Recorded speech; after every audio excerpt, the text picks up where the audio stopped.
Ողջույն արգելի հետևորդներ, եթերում ABC լուրերն է, ես Գառին Թաֆյանն եմ, կարևորը նախամարոտ։ Ուժեղ Հայաստանի պատգամավորի թեկնածուներ կձերբակալվեն, որն է մեղադրանքը։ Ձերբակալվել է ապրելու երկիր կուսակցության քաղաքական խորհրդի անդամ, ինչ է հայտնի։ Ծաղկուն գյուղում տագնապ է, գայլերը 300-ից ավելի ոչխար են հոշոտել։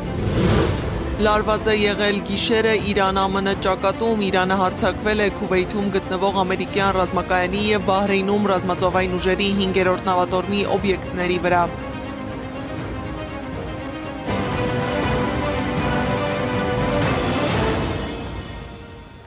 Այսօր առավոտյան ձերբակալեր և քննչական կոմիտե են տեղափոխել ապրելու երկիր կուսակցության քաղաքական խորհրդի անդամ Արդիկ համայնքի ավագանու խմբակցության ղեկավար Արթուր Աստոյանին։ Ապրելու երկիր կուսակցության անդամ Մանեթ Հանդիլյանը հայտնել է, որ ձերբակալության և վարույթի մասին այլ մանրամասներ դեռևս հայտնի չեն։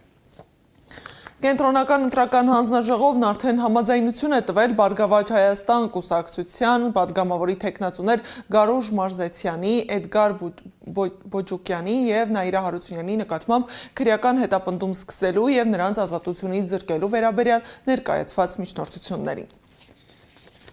Քննչական կոմիտեն էլ հայտարարել է, որ խոշոր չափի փողերի լվացման մեղադրանքով ուժեղ Հայաստանի պատգամավորի թեկնածուներից 6-ի նկատմամբ կայացվել է ձերբակալման որոշում։ Կատարումը հանձնարարվել է ներքին գործերի նախարարության ոստիկանությանը։ Պատգամավորի թեկնածուների անունները դեռ չեն հրապարակվել։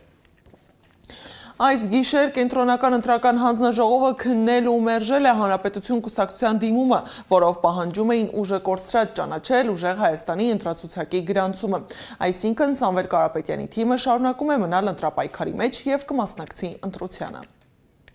Կենտրոնական ընտրական հանձնաժողովը գտնում է, որ բացակայում են ուժեղ Հայաստանի կուսակցությունների դաշտի ընտրական ցուցակի գրանցումը ուժը կորցրած ճանաչել պահանջող դատարան դիմելու հիմքերը։ Հիմք ընդունելով վերաբերյալ եւ ղեկավարվելով ընտրական օրենսգրքի 47-ից 49-րդ հոդվածներով Հայաստանի կենտրոնական ընտրական հանձնաժողովը որոշում է Հանրապետություն կուսակցության նախագահ Արամ Սարգսյանի 2026 թվականի հունիսի դիմում մերժել, ցույց որոշում ուժի մեջ է մտնում նիստում հրապարակելու պահից, ցույց որոշումը կարող է բողոքարկվել Հայաստանի Հանրապետության վարչական դատարան օրացուցային 3 օրվա ընթացքում։ Իսկ հակակոռուպցիոն դատարանը գիշերը որոշում է կայացրել 1 ամսով կալանավորել ՀՀԿ փոխնախագահ Արմեն Աշոտյանի և Երևանի նախկին քաղաքապետ տրանսպորտի ու կապի նախկին նախարար Գագիկ Բեգլարյանին։ Նրանց մեղադրում են պաշտոնական լիազորությունների չարաշահման և փողերի լվացման համար։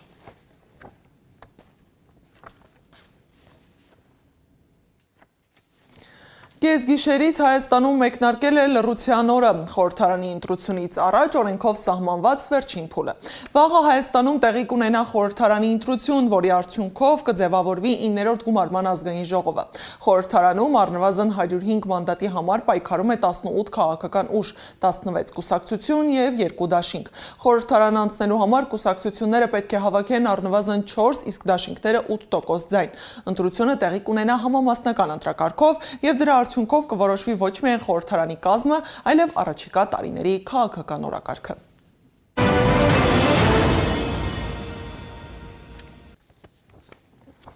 Իսկ Ռուսաստանը հույս ունի, որ հարավային Կովկասի 3+3 ձևաչափի արտգործնախարարների մակարդակով հաջորդ հանդիպումը տեղի կունենա Բաքվում կամ Երևանում։ Այս հարցի շուրջ քննարկումները շարունակվում են Սանկտ Պետերբուրգի միջազգային տնտեսական համաժողովում, հայտարարել է փոխարտգործնախարար Միխայիլ Գալուզինը։ Հիշեցնեմ, որ այդ ձևաչափում ընդգրկված են Հայաստանը, Ադրբեջանը, Վրաստանը և նրանց 3 հարևանները՝ Ռուսաստանը, Թուրքիան և Իրանը։ Հայաստանի Հանրապետությունը հայտնել է իր պատրաստակամությունը հյուրընկալելու տարածաշրջանային խորհրդատվական հարթակի նախարարական հերթական հանդիպումը։ Նման օրինակ պատրաստակամություն էր հայտնել նաև Ադրբեջանը։ Հունգարիան դադարեցնում է աշխատանքային վիզաների տրամադրումը Հայաստանի, նաև Վրաստանի և Ֆիլիպինների քաղաքացիներին։ Հունգարիայի նորանշանակ կառավարության որոշումն արդեն ուժի մեջ է։ Սա աշխատանք գտնելու նպատակով Հունգարիա ժամանող օտարերկրացիների հոսքը կարգավորելուն ուղղված առաջին քայլն է, հայտարարել է կառավարության խոսնակը։ Մինչ օրս Հունգարիայի իշխանությունը Հայաստանի, Վրաստանի և Ֆիլիպինների քաղաքացիներին աշխատանքային վիզաներ էր տրամադրում պարզեցված կարգով։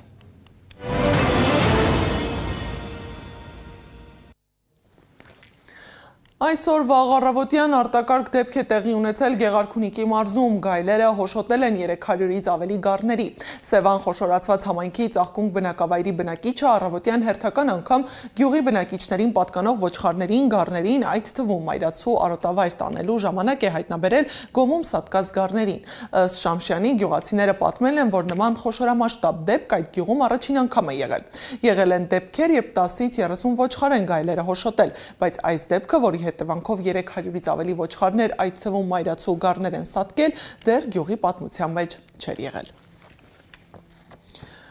Արդեն 3 օր է կասեցված է Հայաստանից կորիզավոր մշակաբույսերի, պտուղների, սմբուկի, կարտոֆիլի, չրերի, բալի, ծիրանի, դեղցի, նեկտարինի, սալորի և թարմ խաղողի արտահանումը Ռուսաստան։ Պաշտոնական պատճառաբանությունը կարանտինային վերահսկողության մեխանիզմների բացակայությունն է, բայց գյուղացին խնդիրը լուծել չի կարողանում, իսկ բերքը փչանում է։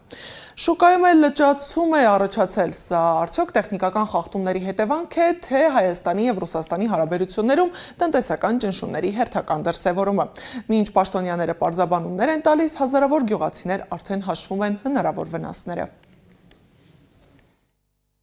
Երկու ուսանող ունի Վոլոդյան։ Ամբողջ տարվա եկամուտը կեռասի իր այգիներից է ստանում, բայց այս տարի այլընտրանքային շուկայի վրա է հույսը դրել։ Տեղյակ է, որ Ռուսաստանը արգելել է կորիզավոր մրգերի արտահանումը, որոշել է Վրաստան դուրս բերել։ Տվել եմ, անցած տարել ենք տվել, նախանցածին էլ, միշա վաղվանից էլ։ Արաքսի ջրերից են սնուցվում հասունանուն Վոլոդյայի կեռասները։ Տարեկան ստացվող 2-3 տոննա բերքը միայն վրացական շուկայի համար շատ է։ Նախորդ տարիներին կեռասի հիմնական շուկան Վրաստանից զատ Ռուսաստանն է եղել, բայց ստեղծված պայմաններում Վոլոդյան որոշել է իր արտադրանքը նաև ներքին շուկայում վաճառել։ Այստեղ էլ ծառացել է լճացման վտանգը։ Դե եթե լճանակը թողենք ծառերի վրա, ոչ էլ կհավաքենք։ Թող դառնա չամիչ։ Ափսոս չի բերքը։ Դե հիմա ինչ անենք։ Մարդուց ափսոս ոչ մի բան չկա։ Մտավախություն ունի գյուղացին, հետ չի բերելու այն ահռելի գումարը, որ ներդրել է ծառերի խնամքի ու պարարտացման համար։ Դե հա, գալը դուրս կգա, պրոստո մենք եկամուտ չենք ունենա էդի։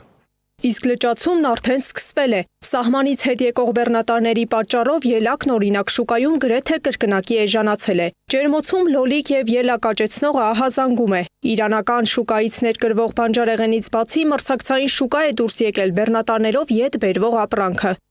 Եթե Ռուսաստան չի եթում, այդ մեծ ջերմոցատերերը, այդ է խնդիրը։ Բայց ինչու լճացում անում։ Դա բա ինչ անում։ Շուկայում ելակ վաճառողն ասում է, խոշորը վաճառում են 1000, իսկ մանրը 600-ից 700 դրամով։ Գինն էժանացել է գրեթե կրկնակի։ Դա լավ է սպառողի համար, բայց արտադրող գյուղացին միլիոնների վնաս է ունենում։ Գյուղացին մեղք կային, որ ասում են մեղք կա իսկականից։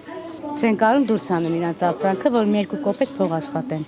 Իրանք լսելով նորությունները սկսել են էժան վաճառել կլունիկը այն բանով, որ մտածում են, որ դուրս չի ելնելու, կարող է մնա փչանալ։ Ռոստել Խոզնաձորը հունիսի 3-ից սահմանափակել է Հայաստանից կորիզավոր մշակաբույսերի, պտուղների, սմբուկի, կարտոֆիլի և չրերի ներմուծումը։ Այս ֆոնին օրեր առաջ Բագրատաշենի անցակետի մոտ 100-ավոր ջերմոցատերեր ու բեռնատարների վարորդներ փակել էին ճանապարհը։ Նրանք բողոքում էին, որ չեն կարողանում արտահանել իրենց արտադրանքը ԵԱՏՄ շուկա և կանգնած են սնանկացման վտանգի առաջ։ Սեդա Գյուրեղյան, Տարոն Ղանդիլյան, Անդրանիկ Մանսուրյան, ABC Media։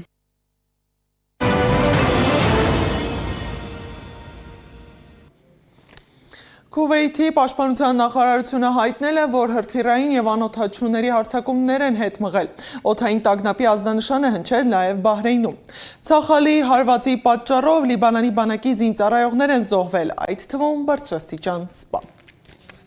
Իրանն ԱՄՆ-ի հարձակումներից հետո հարվածները հասցրել Քուվեյթում գտնվող ամերիկյան ռազմակայանին և Բահրեյնում ռազմածովային ուժերի 5-րդ նավատորմի օբյեկտներին։ Տեղական լրատվամիջոցները գրում են, որ գրոհն իրականացվել է նաև 4 լցանավի վրա, որոնք փորձել են Հորմուզի նեղուցն անցնել առանց Իրանի թույլտվության։ ԱՄՆ-ն պնդում է, որ անօդաչուները ոչնչացվել են։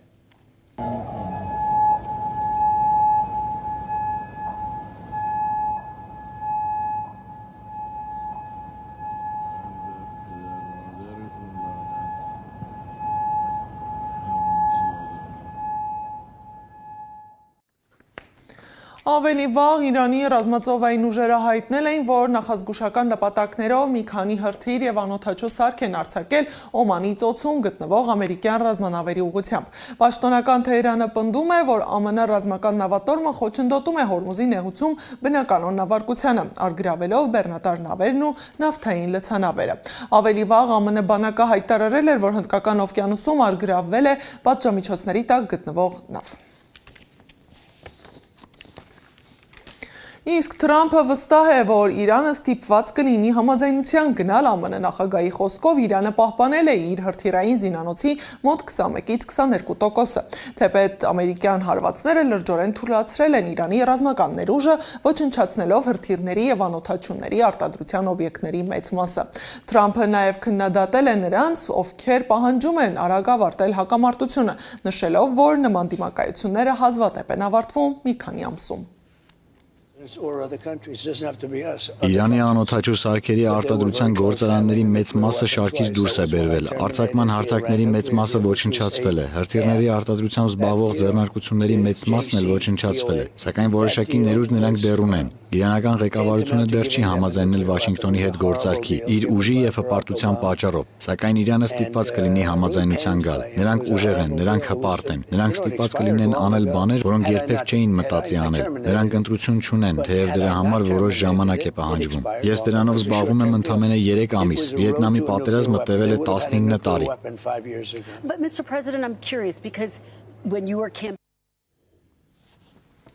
Բուդապեշտում հարյուրավոր մարդիկ դուրս են եկել բողոքի ցույցի ընդդեմ կառավարության որոշման ընդունելու ԵՄ միգրացիոն նոր խստացված կանոնների փաթեթը։ Ցուցարարները սուլել եւ դժգոհություն են հայտնել Հունգարիայի վարչապետին։